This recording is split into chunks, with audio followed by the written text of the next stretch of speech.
Assalamualaikum and hello everyone. So welcome back to the Our Mental Care podcast. I'm your host Izzati Afika and thank you so much for joining us today. Alright, so today kita ada episode 10. It's about parenthood. Specifically, it's about am I a bad parent? When your child's shortcomings feel like proof you failed. So I think today's episode is one yang many parents can relate to lah. Tapi diorang tak selalu cakap pasal benda ni. So many parents, they love their child very deeply. So they tend to do everything that they can, make sacrifices every single day, and also dia nak make sure yang they are making the right decision for their child lah. Akan tetapi, when their child starts to struggle, whether it's academically ke, emotionally ke, socially or behaviorally, many parents dia akan tanya diri sendiri macam, oh, is this my fault? Did I fail as a parent? So benda-benda ni quite heavily lah untuk dia carry towards. Alright, and the truth is bila kita ada parenting, we don't have the manual yang fix tau, yang bagi tahu kita, oh kalau child macam ni, macam mana. Okay, sebab kita tahu every child is different and every family is different. So parents, walaupun they try dia punya best, tapi children may still face challenges lah. Okay, so today we're going to have a conversation about parental guilt, unrealistic expectations, and what it truly means to be a good enough punya parent. Okay, and we also discuss kenapa child punya struggle ni does not automatically mean that a parent has failed. So hopefully by the end of today's episode, parent yang watching will feel macam a little less alone and be more helpful lah. Alright, so to explore this topic, kita joined by two wonderful guests today. So we have Miss Arifah, the founder and therapist here in the Our Mental Care. And also, kita ada someone yang maybe you guys pernah nampak dia dekat social media such as Instagram, Facebook ataupun even TV. So kita ada here is Puan Adila Raja ataupun kat sini kita akan kenalkan sebagai Puan Gigi. Alright, thank you so much Puan Gigi for being here. So before we start, would you like to introduce yourself first a little bit? Okay. Thank you for having me hari ni. First time join podcast The Our Mental Care. Dan topik hari ni, am I a bad parent kan? Agak close lah to me juga kan as a mother because kita tak boleh lari daripada perasaan tu. Rasa macam sometimes kita rasa macam maybe I'm not doing good enough. Kita buat salah, bad decision semua kan. So I'm happy to be here. Okay, so saya Adila Raja, selalunya orang panggil Gigi. Saya banyak menulis tentang kebapaan, kekeluargaan sejak 2016 dan banyak buat awareness lah tentang parenting. I see. Yeah. Alright. So we are really happy to have both of you with us today. So without further ado, let's begin. Alright? Okay, so for our first one, okay, untuk Gigi lah. Gigi pernah ke macam jumpa parent yang dia macam secretly, dia macam dalam diam, dia struggle, dalam diri dia macam dia rasa macam, dia ke punca yang children dia ni struggle sebenarnya? Ada ke? Ya, macam saya cakap tadi, definitely kita tak boleh lari daripada perasaan tu. Macam saya sendiri, being a mother selama 15 tahun setakat ni, so saya rasa macam kerap juga ada perasaan tu datang because I think bila kita jadi mak ataupun kehadiran anak ni, dia macam bagi satu relationship yang berbeza yang kita ada sebelum ni. Kan, relationship dengan anak ni, dia macam satu, dia adalah amanah daripada Allah lah kan, macam the greatest gift kan from Allah. Dan bila kita memegang satu amanah yang besar ni, kita tahu yang di hujungnya nanti, dekat akhirat nanti kita kena jawab kan tentang amanah ni kan. Semua amanah pun kita kena jawab, kena jalankan dengan baik kan. But dengan anak ni, bila kita cakap tentang parent-child relationship ataupun menjadi ibu bapa ni, dia adalah satu amanah yang no escape kan. Kita tak boleh bercerai lah dengan anak kita kan. So hubungan mak ayah dengan anak ni very special. Jadi tak pelik pun kalau kita rasa macam tanggungjawab tu atau rasa macam perlu buat sebaik mungkin. Tak pelik kalau perasaan tu tebal. Dan kita rasa takut nak buat mistakes. Because the dynamic ataupun amanah tu besar lah. Yeah. So is that why kenapa macam parent tu they tend to blame themselves kalau anything happen to the child? Maybe. Okay, Yeah, boleh could jadi. be. Okay. So kalau contoh Miss Arifah kan. So actually what happened emotionally? You pun Miss Arifah pun kita Yeah, I'm a new mother. Yang 15 tahun saya baru setengah jagung. Tak setengah jagung, tak setengah pun. Baru. happy sangat. Baru sangat. So sebenarnya apa yang jadi emotionally bila parents start macam tengok anak dia punya struggle tu as a reflection of their own failure? Okay, so basically kan, okay, before we touch to that, I want to touch about why bila Gigi. Puan Gigi cakap kita ada satu amanah. Amanah means responsibility. So when we have a responsibility, our brain memang tak nak salah, tak nak buat mistakes. Of course, our brain is there to provide us a safe space kan. Dia nak kita selamat. That is the main. So bila dia nak kita selamat, dia nak benda tu kita boleh kontrol. So, kalau kita boleh kontrol diri kita, keadaan kita, anak kita daripada benda yang kita boleh buat salah ataupun tak selamat, of course kita nak kan benda tu. And our brain is function like that. So, that's why kita ada satu tendency of kita nak control our environment. And this is where kita akan nampak macam blaming take place. Especially with parents. Because kita rasa kita in control. Exactly. Of that. So and with love kan, love kita ni kalau parents lah, I'm not sure, tapi ada juga parents yang neglect anak dia ke apa, ada wujud. Itu special case lah. Betul. Tapi mostly the love is very unconditional lah for the anak kan. And bila ada responsibility, dia jadi macam kita nak control pula. Love actually creates responsibility tu. Dan kita yang control, kita rasa nak control. Macam tu. So sebab tu kita boleh tend to blame ourselves. Okay? Alright. That is what happen in the brain lah side. Okay. So how macam tu kita boleh reflect pula dengan diri kita. And macam mana kita as a parent pula kita rasa macam kita ni as a failure kan.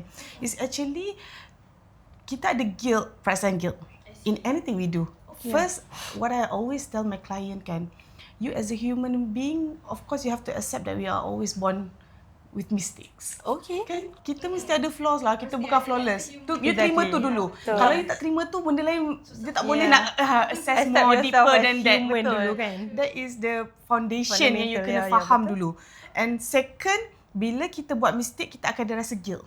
Kan? Definitely. Tapi bila kita rasa guilt, orang rasa selalu orang rasa macam guilt ni something yang you have to avoid. Betul. Actually, there's a healthy guilt. Yeah. Healthy guilt. So, what I always tell my client juga in the session, sebab I rasa benda ni sangat rapat lah dengan sifat seorang manusia. Okay, untuk merasa disappointed, untuk merasa guilt. Bila kita use that guilt as our destination of our life, dia akan menentukan, setiap perasaan kita akan menentukan ke mana kita pergi. Tetapi, kalau kita menggunakan perasaan kita bukan sebagai satu tujuan, tapi sebagai satu grow, as a means to grow. As a means to grow instead of, aku rasa when I feel like guilty, I feel I'm a failure. I see. That is tujuan lah kan. Maksudnya kita use feelings as kita punya Macam describe lah, define who you are macam tu ke? Okay. Identity. We use feelings as our identity instead of we use feelings to grow. Kan? So that's how we differentiate first with guilt and healthy guilt and also negative guilt lah. Unhealthy lah guilt. So guilt tu of course bila kita ada, kita akan rasa shame. Okay, bila kita dah ada shame, tendency untuk, macam saya cakap tadi, minda kita akan tendency to think that we are in control. Sebab tu kita boleh jadi macam, I am the fault. And I feel shame. And that's how it started. It's because of the foundation di mana kita rasa kita are not deserve to make mistakes. And we cannot to make mistake. Lagi-lagi as a Kena parents. perfect je kan. Betul. So maksudnya macam contoh parental guilt tu sebenarnya a sign yang kita ni care lah about someone sebenarnya kan. Tapi at the same time, it also can be harmful over time. Alright, so I think that is such an important reminder that guilt isn't always helpful, even though it often comes lah from a place of love. Okay, so sekarang kan, kita kan era social media kan, kita dekat Threads ke, dekat TikTok ke. So there's a lot of parenting punya messages share dekat social media. So Gigi kan, Puan Gigi rasa kan apa yang satu parenting belief yang society created yang mengajar parents unnecessary punya guilt pun. Benda tu macam lebih-lebih jugalah macam tu. Ya, bila kita dah masuk kita panggil era algoritma kot kan. Ada banyak sangat expectations lah terhadap parents ni. Sedangkan parents hari ni dengan parents dulu tak sama kan.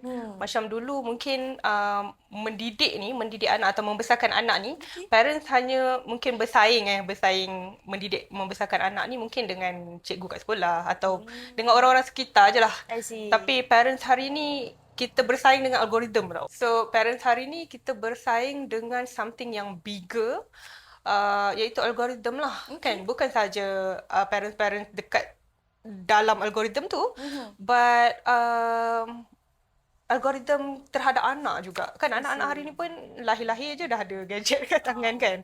So macam anak sendiri pun ada expectations toward their parent. Dan bila saya cakap expectation kan, maksudnya expectation untuk parents selalu show up, selalu menjadi perfect parents. Dan mana ada orang portray sangat their imperfections kan dekat social media ataupun dekat internet lah. So itu memberikan tekanan ataupun macam dia mengabnormalkan struggle of being parents ataupun dalam parenting tu sendiri. Sedangkan bila kita cakap menjadi ibu bapa, definitely a struggle, ujian kan. Menjadi ibu bapa ni adalah satu ujian lah. So saya suka point Miss Arifah tadi bila Miss cakap kalau kita nak jadi mak ayah, kita kena jadi human dululah. We have to accept ourselves as human. Human tu apa kan? Human means being vulnerable. Macam you accept yourself, sometimes you just cannot ataupun you tak mampu kan. You have limit, you are limited. So itu maksudnya human. Jadi bila kita accept kita dalam keadaan human tu, kita sedarlah yang apa yang diportray dekat social media ataupun dekat internet adalah unrealistic ataupun kalau realistic pun mungkin 1% je. Sikit sangat realistic, lah. So always kembali kepada reality dan fokus kepada anak depan mata. I see. So maksudnya kita being a good parent, it's not always about preventing to make mistake ataupun struggle kan. It's about how we respond to the difficult times semua itulah. Alright. So apa yang macam something yang parent dia macam risau yang benda ni akan sakitkan anak dia. Tapi actually dia bukan as harmful as they thought. Kalau macam tu macam mana pula? Apa yang parents risau, takut benda ni merosakkan anak dia ke, sakitkan anak dia. Anak-anak. Tapi sebenarnya tak. Tapi sebenarnya tak pun. I would say mungkin sedikit pain, suffering. Ataupun failures and mistakes. I see. Sebab yelah daripada soalan yang tadi kan, bila kita takut nak embrace imperfections dalam kita punya parenting journey ni kan, so kita lupa yang memberikan wisdom ataupun yang memberikan maturity kepada anak atau resilience kepada anak adalah bila dia experience pain, atau bila dia experience some suffering, mistakes, bad decision.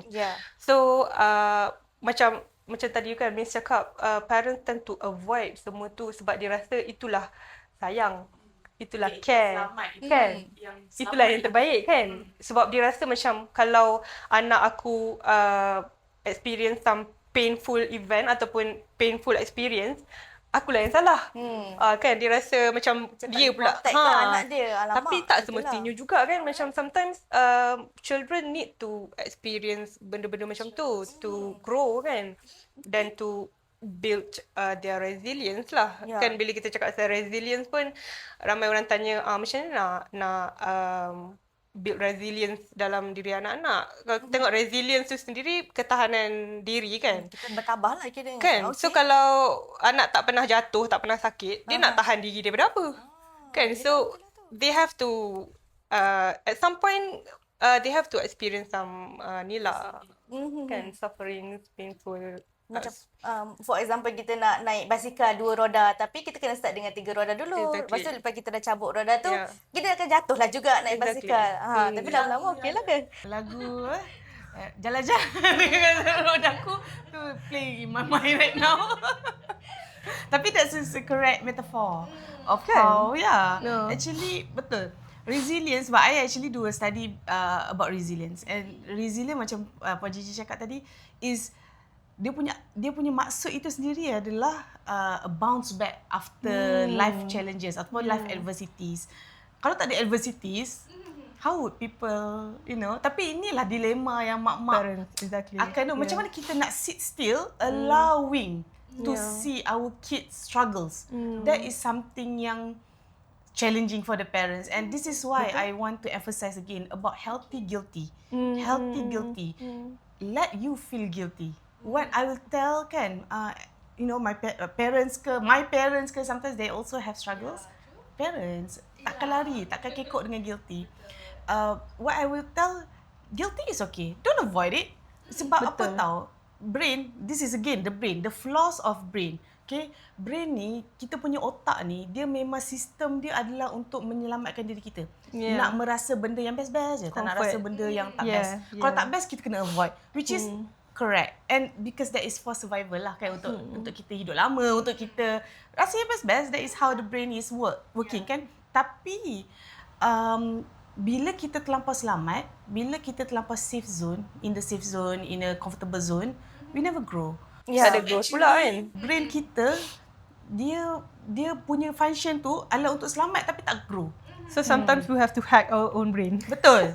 That's how prefrontal cortex punya function. betul. Sebab tu bila saya share untuk mungkin viewers kan, otak kita dibina, dia bina yang belakang-belakang dulu. Prefrontal cortex ni adalah benda yang akan matang bila kita umur 25. Tapi recent research shows that sebenarnya umur 32 ke 31 if I'm not mistaken, 32 dia check balik, dia do a same research, check balik result dia bukan 25, 30 lebih dia punya. Lagi tua. Ada 22. Tapi actually the front brain ni lah yang menentukan kita punya what we gonna do with our feelings, what we gonna do with feeling, which is Kematangan guilty tu lah. lah kan. Guilty tu tadi. Jadi with that guilty, so let me share you a little bit lah what happened to me, because macam lah, I ni mak yang baru. Jadi feeling guilty ni is new to me. Okay. Baru-baru ni I go to girl trip with my friends. Tinggal anak, tinggal suami. Okay. I baru dapat anak setahun lebih. I nak tunggu dapat anak was 7 years. Okay. And then my husband cakap, I was very anxious up to the girls trip. I tak boleh tidur, I tak boleh makan, I dah anxious. And then my husband notice lah kan. And then dia kata, tak apalah kalau if it's too hard for you, maybe I boleh book another room dekat sebelah yang you guys punya girls trip. I will be there if that is you. And I said, no, don't. Sebab I will grudge you, because I akan sentiasa ada potensi untuk claim ataupun untuk ungkit yang alah, you hari tu I pergi pun you ada. I tak pernah ada waktu kosong. Macam tu.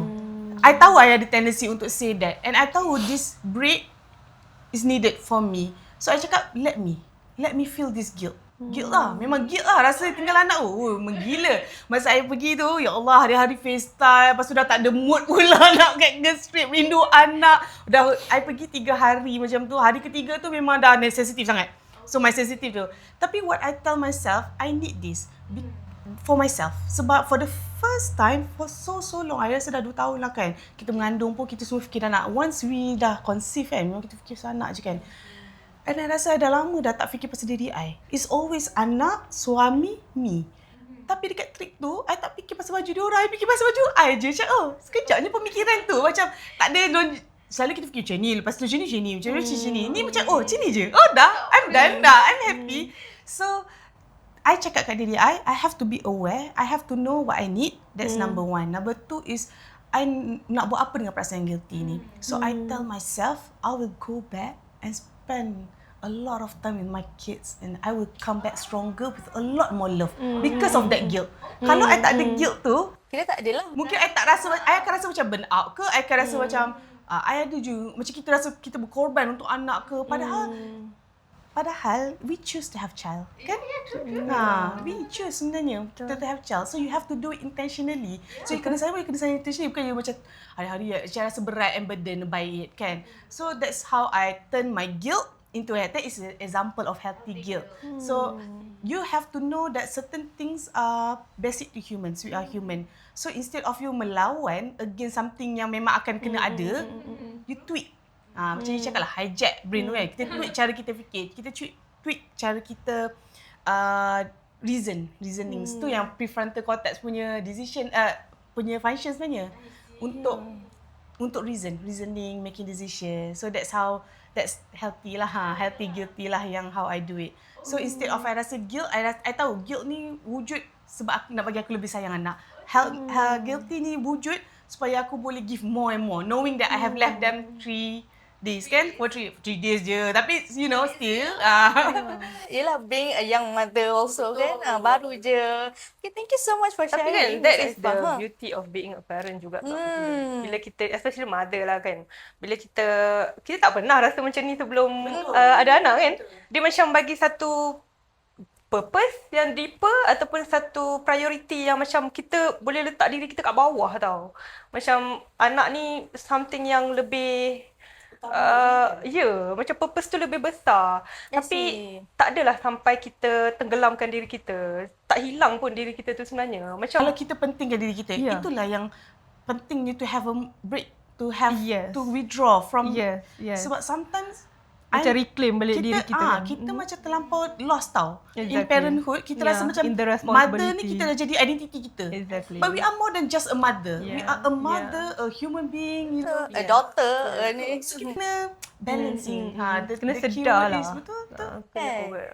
So macam tadi daripada Miss Arifah pengajian, kita tahu macam parents ni dia susah nak buat mistake lah. Maksudnya dia tak nak buat mistake. So contohlah kalau dia tak buat mistake, so dia buat loving and supportive family kan. Can the child still have difficulties despite all that? Okay. Wow, good question. Sebab kan kadang-kadang kita rasa macam we own our children. I see. Atau we own, kita yang in control of our children punya future. Sedangkan there is a greater power. Okay. Dan jalan cerita dia dah written dah sebenarnya. Kan jalan cerita kita semua dah ditulis kan. Dan we don't own our children kan. So walau macam mana pun kita buat yang terbaik kan, kita contohlah kita ada ilmu yang terbaik lah dalam parenting pun, atau kita make sure kita tak buat satu kesalahan pun, I would say parenting tu still akan ada struggle. Sebab macam dalam Quran pun Allah ada mention dalam surah Al-Furqan kan, sebahagian kita adalah ujian bagi sebahagian yang lain dan orang lain adalah ujian bagi kita. So like bila kita cakap relationship akan sentiasa menguji kan, especially family. Kan that's why Nabi SAW pun ada cakap orang yang terbaik di kalangan kalian adalah orang yang terbaik dengan family. Sebenarnya kalau kita ikutkan macam senang je nak buat baik dengan family, sebenarnya itulah yang paling susah. Kan nak buat baik dengan family dan especially anak. Bila kita rasa macam we own our children, sometimes kita jadi zalim tanpa sedar. Sometimes kita jadi kejam tanpa sedar. Kita rasa macam because I love you, I buat ni sebab I sayang you. Tapi sebenarnya kita mengongkong mungkin, kita menyekat potensi dia mungkin sebab kita rasa kita own them, kita control their future. So kadang-kadang kita kena macam Miss cakap tadi, kita kena take a step back dan melihat keadaan tu dalam keadaan zoom out. Kadang-kadang kita kena zoom out sikit. Jangan terlalu overly involved I see. Kan? Macam terlalu attached dengan the responsibility ataupun the label yang you ada lah. Because you are a mother dan you kena control everything. So sometimes allow difficulties untuk berlaku, allow struggle untuk berlaku, sebab bukan sahaja you need the growth, anak pun perlukan growth tu. I see. Alright. So maksudnya kita boleh katakan macam contohlah being overly involved pun tak akan membantu sangat lah Yeah. the child. So kalau macam tu kan, macam mana parents nak tell yang the difference between adakah dia sedang support their child ataupun dia is controlling the child. Macam mana kita nak tahu? Okay, apa difference dia? Macam mana nak tahu dia tengah over controlling ataupun dia okey lah kan. Dia supporting. Okay. Sometimes, okay, saya tak berani nak jawab soalan ni because maybe saya pun mungkin over controlling juga sometimes. Sebab sometimes kadang-kadang benda ni macam blurry tau. Macam kita pun rasa macam bila kita dah buat tu, baru kita rasa lah patut aku tak buat benda ni. Kan? And also because there's no strict guidelines Exactly. on how kita nak, you know. Dan manusia anak pula, kalau kita ada satu orang anak, kalau kita ada 2-3 orang, rupanya dia orang pattern lain-lain. Exactly. Dan dia cara- perlukan mak yang lain-lain pula. So susah nak ada jawapan yang konkret untuk soalan ni. Tapi apa yang saya selalu pegang, ada dua jenis parenting ataupun style keibubapaan yang bahaya lah. I see. Okay, satu, when you are being helicopter parent. Helicopter ni macam you nak tahu semua benda. I see. Kan macam even ada parents yang dia WhatsApp cikgu kat sekolah kan. Anak saya tengah buat apa? Tolong ambil gambar anak saya. Tolong. Okey boleh je, tapi jangan overly tahu Terlalu sampai sangat. mengganggu. Macam baik kau lah yang jadi cikgu tu. I Kau see. je lah yang jadi cikgu tu kan. Okay. Nak tahu semua benda kan. So macam ada benda yang anak perlu experience tanpa kita. So okey je kalau you tak tahu semua benda. Dan lagi satu, that is helicopter parent. Mungkin Miss Arifah boleh tambah lah about that concept kan. And then satu lagi kita panggil kita jadi main serumput. Lawn mower. Kita main serumput. Maksudnya kita clearkan lalang-lalang daun-daun semak-semak ni untuk anak lalu dengan senangnya. Kita dah create dah path untuk anak tu lalu.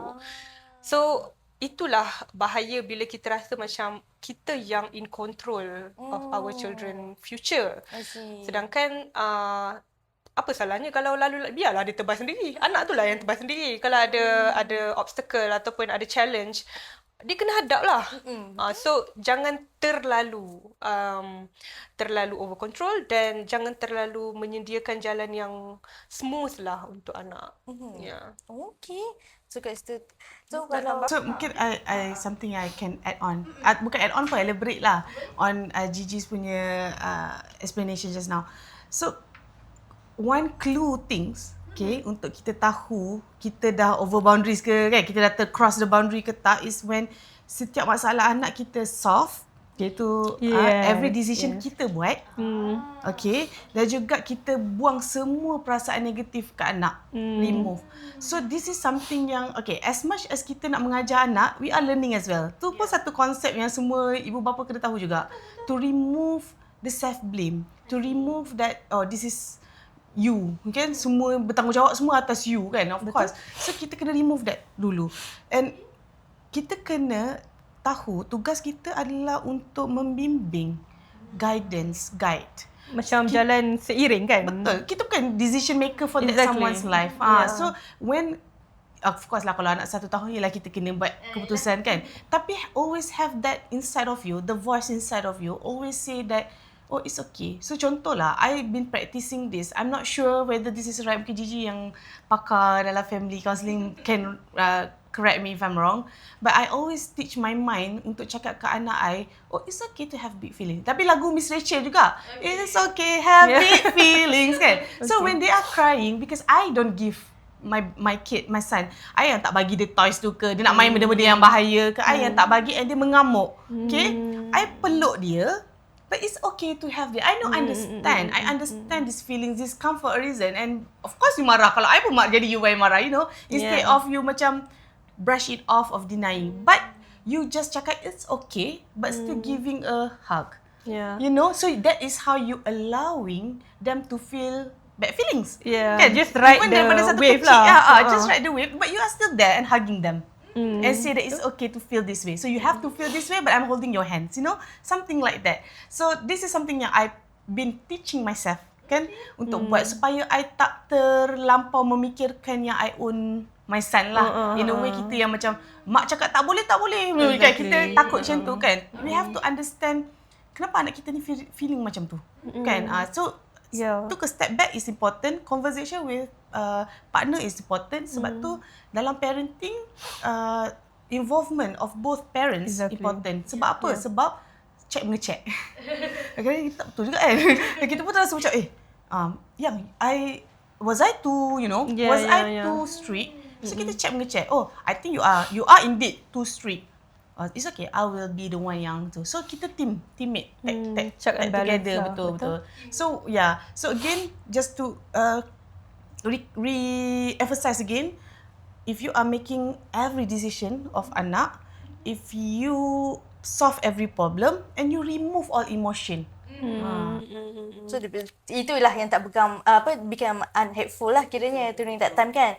So I think that is something important yang every parent should hear lah. Maksudnya kita kalau dengar tu, hopefully kita dapat macam remove sikit a little bit pressure yang they put on themselves. Alright. So sekarang kan, okay, kita shift sikit our focus, kan. Instead of asking like what makes a perfect parent, apa kata kita try juga tanya macam beyond academic success ke ataupun achievement, sebenarnya apa yang children perlukan most daripada parents diorang? Okay. Bila cakap, yelah sebab anak saya sekarang form 3. Lain pula dulu dia punya struggles tu. Betul. Dulu kita rasa akademik ni number one. Dulu saya lah kan. Dulu rasa macam okay, akademik ni macam ni, education ni macam ni. Kita nak shape, kan. Rupanya education ni secondary, tertiary. Dia adalah kesan daripada mungkin relationship yang kita bina dekat rumah, atau rasa selamat yang anak rasa confident yang kita bina daripada rumah. So dia lebih daripada education ni nak anak capai academic success ke atau apa-apa success in life lah, kan, atau achievements, kan.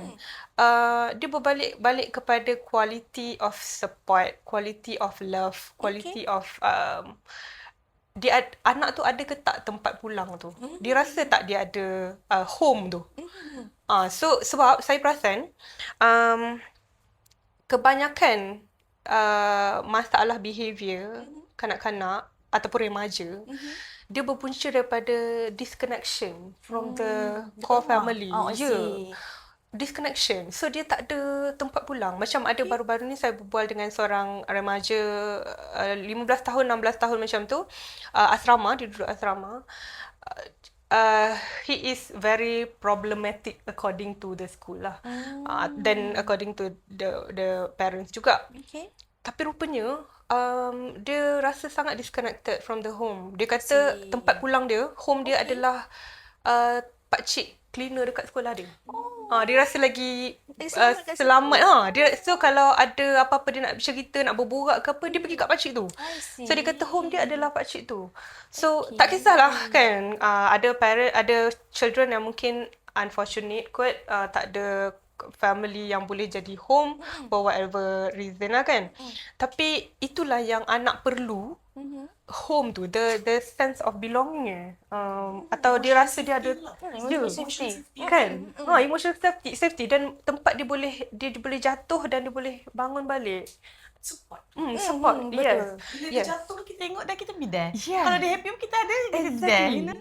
Kita ada dengan dia dan dia rasa accepted in any condition, unconditionally, kan, kita cakap, kan, diterima tanpa syarat. So saya rasa semua anak perlukan itu dulu sebelum any success in life, ya. Sebab success, kita nak kejar success, achievement ni, kan, dia perlukan anak yang confident dengan diri dia. Dia perlukan anak yang rasa dia boleh take risk, kan. So kalau seseorang tu tahu yang aku ada someone sokong aku ni, lagilah dia confident untuk buat sesuatu, lagilah dia confident nak pursue something new. So I think that is more important lah, rasa tempat pulang. kita boleh agree lah yang macam contoh when a child grows older, actually the emotional connection and feeling safety is actually macam lebih penting daripada perfection lah kiranya. Is it macam tu? I nak add on this because kan in therapy session kan, kita actually ajar soft skills. Tahu? Kita tak ajar hard skills yang macam kita belajar dekat sekolah, dekat universiti, dekat sekolah. Kan? Kat universiti sekolah, yes, we belajar science, kita belajar mathematics and stuff like that. But in here, we are teaching them, our clients, guiding them on our clients, help them to understand how to communicate, how to put the boundaries, how to be emotional safety towards each other dengan partner ke, stuff like that. All of this actually can be teach at home. Exactly. Itulah wujudnya kita orang ni hanya membantu daripada luar. Kan? Tapi sebenarnya skills ni, when we talk about soft skills ni susah lah nak ada. Macam belajar pun, kalau kita belajar akademik kan, kita baca buku, doesn't necessary you ada skills tu lagi. You just faham the theory. Yeah. Skills is equal to practice. Okay. Practice. The more you practice, baru you dapat skill. The more you practice, you dapat skill. So this is something we have to build daripada kecil. Daripada baby. Emotional tu. Sebab after that, baru kita boleh benda-benda lain macam Gigi cakap tadi. Education is secondary, tertiary. The first one tu supaya apa? Supaya diorang bila diorang dapat kawal emosi diorang, diorang boleh terima pembelajaran. Diorang tak ada rasa mungkin macam nak be defensive ataupun nak memberontak ke something like that kan. So they enjoy, they feel safe. When they feel safe, they walk freely. Betul. So that is bila they walk freely and dia tak ada rasa beban emosi, tak ada rasa apa, dia orang akan accepting more. But they free kan. Kalau dia emosi dia berat, banyak, dia nak terima pembelajaran pun susah. There's a lot of feelings yang dan lagi satu yang kita cakap tadi, the brain. When kids, dia orang tak ada lagi prefrontal cortex ni. Tak matang lagi, bukan tak ada, tak matang lagi. Amygdala where processing emotion semua tu dah matang. Dah maksudnya dah bekerja keras kat situ waktu tu. Jadi dia orang of course ibu bapa kena tahu. Kenapa I kena bagi tahu benda ni? Because people have to know how to hijack ataupun macam mana kita nak guide. Bila kita dah tahu sistem pemikiran lah begini untuk waktu umur begini kan. Jadi bila amygdala ni dah activate masa umur kecil-kecil ni, diorang punya behaviour of course because of feelings. Sebab diorang tak matang lagi untuk berfikir dengan jelas kenapa emotion ni bla bla bla bla. So siapa yang perlu guide? Of course parents. So that's why they need our brain. Betul. Allowing them to feel but also reasoning with them. Why you feel sad? Why you know, bukanlah kita nak determine why you are feeling sad, but we guide explore them. sama-sama kan? Explore sama-sama. Why? Ask. Kan, macam kita kata. So, that's why emotional, bila kita tanya, okay, bila kita tanya, kita guide them on processing ataupun regulate our emotion, that is emotional intelligence, soft skills that being built along the way, you know. So, when you teach them kecil-kecil ni, you pun mengajar untuk regulate. So, bila they're growing old, they know how to handle their emotions. Because they have been taught in home. Dan kena ingat, meluntur bulu biarlah dari rebungnya. Kan? Betul. Kalau kita, boleh je manusia boleh berubah bila dah tua, tapi susahlah kita nak kenapa kita nak menunggu sampai kan when they can get more, when they are free or bukanlah free, when they know how to manage dia punya emotion tu. Clearkan emotion tu dulu untuk sebelum apa-apa. Kan? Bila kita clear emotion, kita akan rasa selamat. Bila kita tak clear emotion, kita tak rasa selamat. Bila kita tak rasa selamat, of course kita tak nak belajar. Bila kita selamatkan diri kita dulu daripada belajar, kan? That is the concept. That is how brain works. So, we now know that this is how our kids work. Kita tak akan marah anak kita sangat-sangat ataupun kita tak akan merasakan disappointed sangat-sangat sebab kita tahu, prefrontal cortex ni belum wujud lagi. How can I blame someone, you know, when they just handling, diorang tak tahu lagi kan. So kita lah guide. Macam tu. Tapi bila kita guide tu, kita lah akan jadi guilty tu. Lepas tu kita lah, dia jadi macam tu. Sebab tu dia jadi macam tu manusia ni kan. Basically, saya suka apa yang Miss Arifah cakap kan. Sebab basically itulah human skill. Like skill untuk menjadi manusia. Sikit kemahiran menjadi manusia. Sebab sometimes bila kita cakap pasal akademik kan, sekolah atau education ni, macam kita terlalu rational. Sedangkan kita manusia ni, kita ada elemen emotional tu. Dan emotional ni sangat mempengaruhi rational behaviour kita kan, cara berfikir apa semua. So kalau Ada kita sebab, dismiss about that part kan, Ada sebab sayang. kenapa Allah matangkan dulu amigdala Exactly. sebelum prefrontal cortex. Ada Exactly. Yeah. Yeah. So, kita cepat sangat kan. Daripada Miss cakap tadi kan. So maksudnya apa yang simple things yang maybe orang lain nampak dia kecil tapi actually ada huge impact on the children. So apa dia biasanya? Communication skills. Alright. That is another thing yang kena ajar. Sebab bila kita tak ada communication dalam sesebuah keluarga ataupun kita dengan anak pun tak boleh nak berkomunikasi atau terover komunikasi. Betul. Sebab daripada komunikasi itulah boundaries terbina. Okay? Whether you have to decide lah. Apa yang boleh bercakap dengan mak, apa yang tak bercakap dengan mak kan. How are you going to be vulnerable? Kita manusia ni memang sifatnya adalah vulnerable. Maksudnya kita flaw lah. Okay? Tapi kita kena tunjukkan apa kat anak. Macam mana kita nak tunjukkan flaw kita. Sebab apa? Anak belajar komunikasi, belajar buat boundary mengikut mak ayah. So bila kita datang sesi counselling, sesi terapi, sesi psikologi kan, kita akan tanya mak ayah dulu macam mana. Kan, betul tak? Kita akan tanya, okay, mak ayah macam mana? Betul. Why? Because Dia orang lah yang set the template tu. Betul. Communicate macam mana. Betul. So, Ya, betul, communication skill is very important and how you word when you are talking is important. So, kalau lah you cakap dengan anak kan, you feel, of course, you akan rasa guilty, you akan rasa disappointed dengan anak.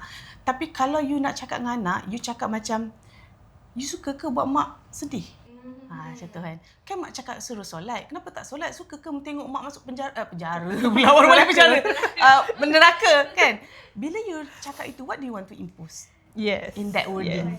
You want to feel, what you imposing is actually kau berhak atau kita nak cakap ke anak kita yang anak kita ni penyebab kita merasa sesuatu. Yeah.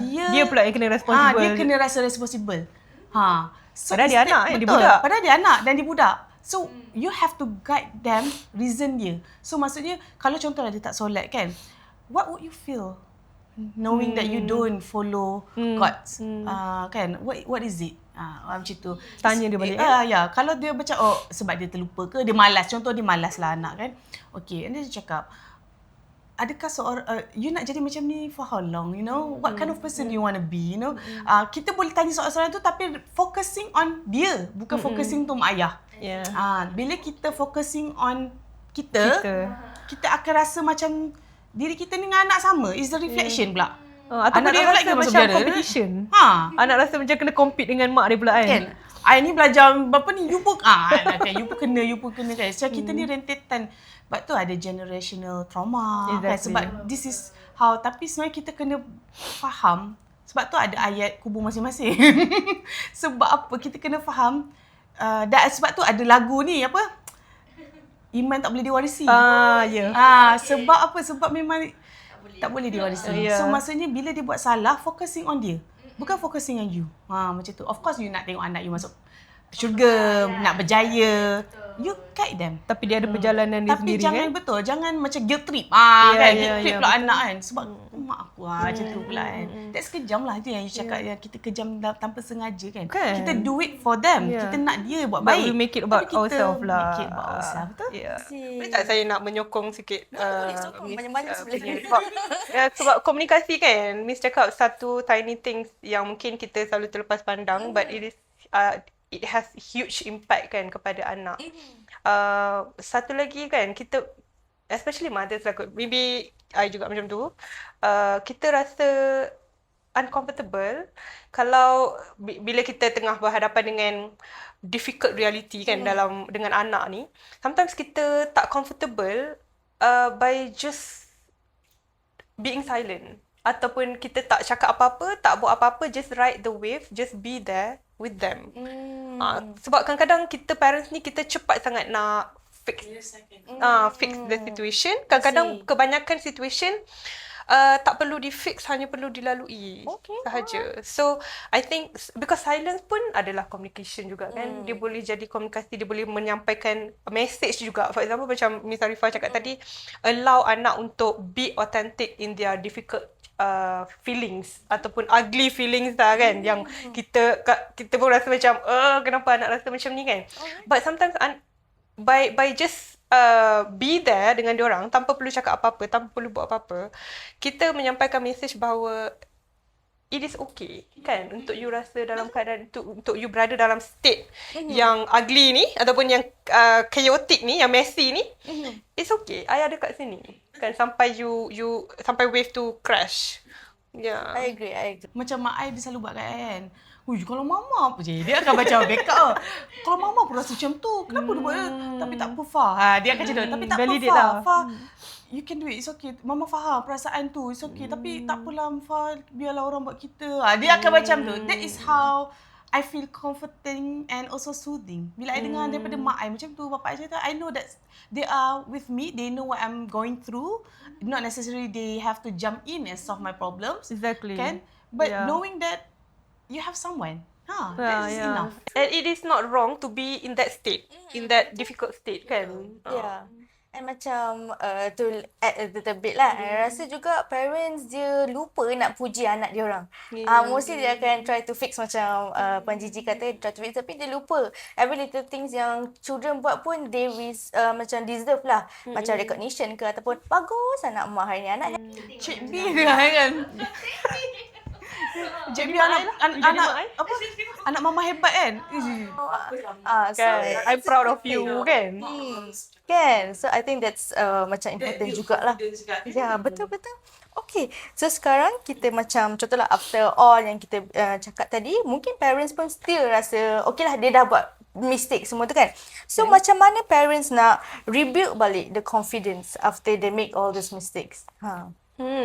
Siapa ni? Untuk parents. Macam mana parents, kita dah tahu parents as a parents, alamak, I dah tersilap langkah contoh. So how do we move forward? Okay. Kalau saya cakap tentang saya punya perjalanan sendiri, 15 tahun jadi mak, ada banyak lah mistake buat. Ada banyak, I would say macam kebodohan, bad decision yang kita pernah buat. Tapi saya rasa itulah yang menyebabkan kita jadi orang yang lebih matang. Maksudnya kalau saya always percaya kalau kita tengok ke belakang, banyaknya benda bodoh kita buat. Maksudnya kita adalah someone yang different now. Kita someone yang maybe wiser sekarang. Because kalau kita tengok ke belakang, kita rasa macam, saya perfect, tak ada benda yang saya buat salah. Maksudnya, you stagnant lah. You tak bergerak, you tak grow. You tak belajar anything kan. So, itulah apa soalan ni tadi? Maksudnya, how do we move forward? Macam build balik confidence. Bila kita dah buat salah kan, So, ada banyak kesalahan yang kita perasan ataupun saya lah perasan saya buat benda-benda bodoh ni kan ataupun benda-benda yang salah. Satu, kena allow lah yourself to commit mistake. Kita kena accept lah kan. Kita accept. Sebab kadang-kadang bila kita tak boleh terima flaws ataupun mistake ataupun benda-benda yang tak elok anak ni buat atau imperfections lah yang kita nampak pada anak, kalau kita susah nak terima benda tu, sebenarnya dia macam reflect balik sejauh mana you embrace your own imperfection tau. Your own limitation sebagai human. So kalau kita kalau kita macam tak move on daripada kesalahan yang kita buat tu, basically kita tak terima diri kita ni imperfect, you are limited juga. So allow that dulu, allow that you yourself bukan maksum ataupun perfect kan, dan maafkanlah diri sendiri dulu. Kan, like macam izinkan diri jadi manusia yang limited tu dan maafkan diri sendiri. And then you try to kita panggil repair rupture kan, repair rupture. Kita rebuild balik apa yang dah rosak mungkin, atau kalau ada benda yang kita boleh cakap, macam contoh semalam mama marah you, mama nampak you sedih, mama nampak you muka you tak puas hati, macam nak marah balik. So maybe kita boleh narratekan balik. Betul, closure kan, macam bercerita balik, narratekan balik keadaan tu, tapi dalam keadaan yang berbeza, dalam emosi yang lebih stabil. So keadaan yang sukar, dia boleh resolve tau kalau ada perbualan, kita panggil difficult conversation lah kan, dengan anak. Betul. I bagi satu lagi tip apa yang you guys boleh buat lah. Okay, I dibesarkan tahun dulu where pukul adalah selalu satu benda yang normal. So, I memang selalu, okay, I nakal lah. Okay, I memang sangat nakal, macam idea. So, macam Sampai sekarang? Sampai sekarang. Tapi sekarang dah tak kena pukul lah. I kena pukul. I kena rotan. Tapi what I remember, this is my core memory tau. What I remember, masa I umur, I think I was like darjah 2 ataupun darjah 1 macam tu lah. I kena pukul rotan. Tapi I memang, okay, if you ask me, I memang mengaku I memang nakal. So, I tak dimarah tanpa sebab. Okay, I tak dihukum tanpa sebab lah. I memang nakal. I jujur, I cakap benda tu dulu. Okay, I kena pukul. Tapi I nangis. Okay, I was very mad and I was very outspoken jugalah. I memang jenis orang macam tu. I ingat I marah, I nangis, bapak I marah, I pukul I. Lepas tu I nangis sampai tertidur. Tapi I ingat, this is my core memory. I tertidur tertiarap sebab dia orang pukul, bapak I pukul kat bontot kan. Itu. Okay, lepas tu I tidur meniarap. Tapi I terjaga. Wow. Bapak I tengah letak ubat dekat mana yang dia tu. Ah. I rasa macam, masa time tu macam, nyesal kan lah, macam tu lah. Tapi, that is how you know that your parents doesn't do it because they hate you, because we are, you know, siapa-siapa ke, they do it because they want to mengajar. Untuk mendidik. Kan? Untuk mendidik. Betul. Tapi janganlah pukul resulting to physical. I cakap siap-siap, it's not one of the best things. There's always thing that you can, you know, cakap dulu sebelum perlu memukul lah. Macam tu. Tapi that is one of the core memory and I rasa dapat rasa sayang instead of rasa marah. You know, kan kita akan rasa macam benci kalau dengan mak kita, kalau dia marah kita kan, pukul kita, mesti kita akan rasa marah. Mesti kita akan rasa macam benci kan. Tapi in that moment, I ingat, so I rasa macam, macam tu, macam sayang macam tu oh, salah sebab my dad, whenever dia macam pukul ke, dia marah ke, dia nangis. Tapi dia nangis, I caught him nangis. So ada satu another core memory juga yang dia gaduh kan, dia pukul marah I semua, dia keluar rumah. So dia isap rokok. I tengok kalau isap rokok sama macam So dia pun tak suka kan sebenarnya nak buat benda tu, but just dia punya responsibility, being responsible lah. So that's how I accept things, you know. I accept yang I tak ada rasa dendam over my parents because I know they also struggles with me. Macam terima je lah kau dia susah untuk dia ni. So tapi benda ni datang bila kematangan itu datang. When I was, you know, bukan segera lah kan. Betul. You akan ada rasa marah tu lah. And it's very, so my dad pun selalu cakap macam, korang takkan faham lagi sampailah korang tak sampai lagi. Which is true lah sekarang kan. Okay. Alright. Okay. So itu pun kita boleh ni lah. Maksudnya macam kadang-kadang tu perlu kita sebab kita nak disciplinkan dia. Kita pun tanggungjawab as parents, kita perlu mengajar anak. Tapi itulah. Tiba-tiba kan saya teringat ada satu klien, dia dah dewasa lah, klien dewasa kan. Tapi dia ada macam childhood trauma yang agak dahsyat lah, macam yelah macam yang Miss share tadi, maybe ada something yang positif datang daripada keadaan tu kan, datang daripada experience tu. Tapi kita tak nafikan juga ada trauma-trauma atau ugly events yang memang ugly lah kan, yang ada negative outcome. Dan klien ni dia banyaklah dia punya kenangan-kenangan pahit dengan mak ayah dia. Tapi apa yang buat dia hilang dendam tu, dia share satu ayat je mak dia cakap. Yang dia tak pernah dengar selama ni. Bila mak dia cakap, mak menyesal dengan apa yang mak buat dulu. Mak menyesal sebab tak layan kakak macam ni. Mak menyesal sebab tak pernah cakap pun yang kakak ni kakak yang baik dekat adik-adik. So, itu pun semua dah boleh wash. Coming from the parents itself. So betul. My mom selalu minta maaf kat I. My mom selalu mama minta maaf kalau mama tak tahu dulu. Sebab my mom very young mom bila dia orang dapat I dengan my sister. So kita orang macam ada dua batch of family lah. Satu yang dah tua, satu yang dah muda, paling muda dan beza. So masa dia muda-muda tu dia orang young kan. So my mom selalu macam peluk anak. Of course kita orang memang showing love lah kan. Tapi this pun build over time. Kan sebab my mom pun belajar juga. So dia selalu cakap Mama minta maaf macam tu. So those things are very itulah comforting, soothing. Bila you keep on support anak you kan dalam masalah ke apa ke. Dia macam ni. In life kan, in psychology, in humans, in life, you jangan fokus on limiting the negative. Yes. You focus on multiplying the positive.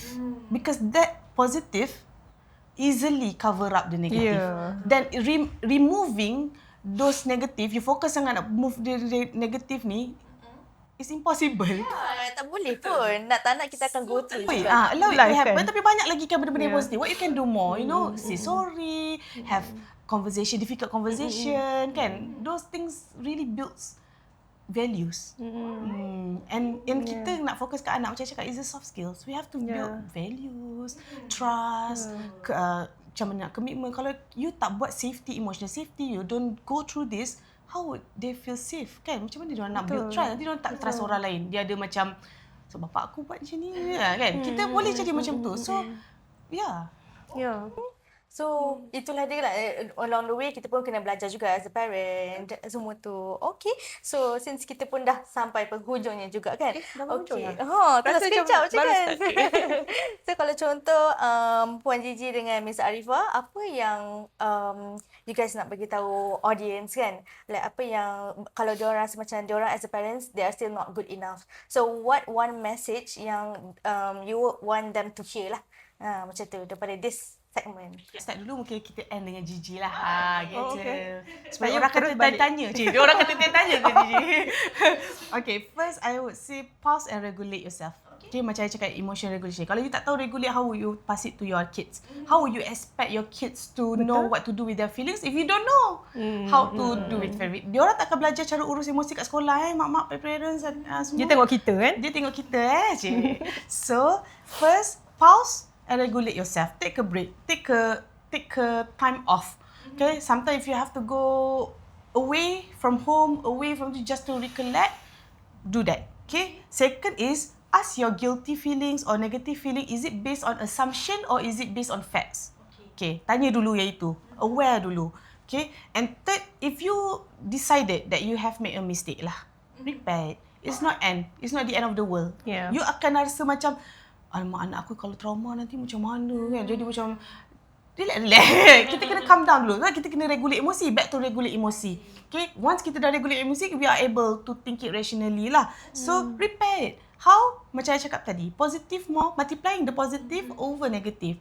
Okay? Multiplying positive ni as easy as you are making dia punya favourite. But you have to explicitly tell them you are doing this for them. So contoh kan, mama marah lah, mama marah semalam kan. Okay, so sorry, I'm so sorry if you hurt by what I'm saying. Okay, but it needs to happen. Okay, cakap macam tu. Okay, hari ni nak makan apa? Hari ni nak makan apa? Mama masak, mama beli. So dia rasa kita dipujuk. Kan? So repair. And then multiply it doing it. Kan? So diorang akan rasa macam, diorang dah lupa dah pasal marah-marah tu rasanya. Kan? Yeah. Okay, and the last one is, try to train your brain to focus what you can do today and moving forward. Because that is the only thing that you can do anyways, rather than you replaying your mistakes or the past. Betul. You cannot change. How much you replay pun, cannot do anything. Okay. Interesting. Yeah. So tu yang my tips lah, 4 tips for parents. Mungkin Gigi ada banyak lagi kan. Boleh beli buku Gigi. Ini sampai maghrib kan ni kalau banyak? Okay, saya rasa macam parents jangan underestimate anak-anak punya kasih sayang terhadap parents. Betul, true. Because parents ni kan, dia selalu rasa, sebab kita mungkin dewasa kan, anak-anak kita mungkin masih kanak-kanak, remaja, kita always rasa macam kita yang kena serve them. Kita yang kena serve lah, memenuhi mereka, memenuhi keperluan mereka. Tapi anak ni pun, dia ada capability untuk memenuhi parents. So, anak punya kasih sayang ni kadang-kadang very unconditional. Even kalau berborak dengan klien-klien dewasa yang ada childhood trauma ni kan, kalau secara logiknya memang patutlah kau benci mak ayah kau ni. Tapi diorang tunggu tau. Anak-anak ni tunggu mak ayah minta maaf, tunggu mak ayah berubah. So anak punya love ni kita jangan underestimate. Kan, diorang tunggu, diorang sabarlah dengan mak ayah ni. So, jangan kita rasa macam kita je yang sabar dengan anak. Kita je yang memenuhi keperluan diorang. Allow yourself juga untuk be vulnerable dan menerima anak punya help. Kan, menerima anak punya support. Kan, sometimes even anak tu kecil pun, kan, 3-4 tahun ke kan. Jangan rasa loser atau rasa lemah kalau untuk kita cakap, mama penat hari ni. Mama, I need your help. Okay. Can you help me? So, dia jadi macam two-way punya relationship kan. Saling memenuhi lah kita cakap. So, dari situ mungkin anak pun rasa macam, saya pun boleh jadi home to my mother. Saya pun boleh jadi support yang utama lah kepada parents kan. Walaupun parents lebih dewasa, lebih matang, lebih bijak mungkin. Tapi anak pun rasa macam, saya pun significant juga dalam keluarga ni. That is important juga. See, as expected from Puan Gigi tau. Wow, a very beautiful ending lah. Okay, so thank you so much Puan Gigi and also Miss Arifah for sharing your insights and experiences with us today. So I truly hope today's punya conversation remind every parents yang sedang melihat. Okay, I ada satu last I nak cakap. Children, to add up, Gigi. Children are not looking for perfect parents. Yes. They are looking for a safe one. Yeah. Just like how the brain wants the safety for kita provide that. So be there for them. Make mistakes, that's okay, but do it. Jangan more judgmental. positive. Jangan judgmental. If you already did, it's okay. Exactly. Kan? So they are not looking for perfect parents. Betul. So macam Mr. Arifah katakan, okay, parenting isn't about being perfect lah. So it's about showing up, learning, growing and continue to love your child even on the difficult days. Okay? So a child struggle tu tak bermaksud automatically you fail as a parent. Okay? So every family dia akan ada challenges dia and apa yang important is you create the safe space untuk anak you to feel supported and accepted during those challenges. And kalau you as a parent been carrying all this guilt, please remember that seeking support is not a sign of weakness and sometimes caring for yourself is actually one of the greatest gift that you can give to your child. So before you nak take care of others, you sendiri kena take care of yourself lah. Alright. So I think that is all for today. Thank you everyone for watching Dakwah Mental Care. And yeah, don't forget to like, subscribe and share. And if you want to look for our services for parents out there nak jumpa Gigi kan, okay, go for her. Boleh datang read sini. her book. Datang sini. Datang kat sini juga untuk siapa yang perlukan bantuan in emotional regulation. Sometimes parents pun tak ada yang belajar benda ni kan. How do they want to teach? So start here. You can come here and jangan lupa juga untuk visit our website www.thehourmentor.com. You can do it. Can do it, parents. So we'll see you in the next episode.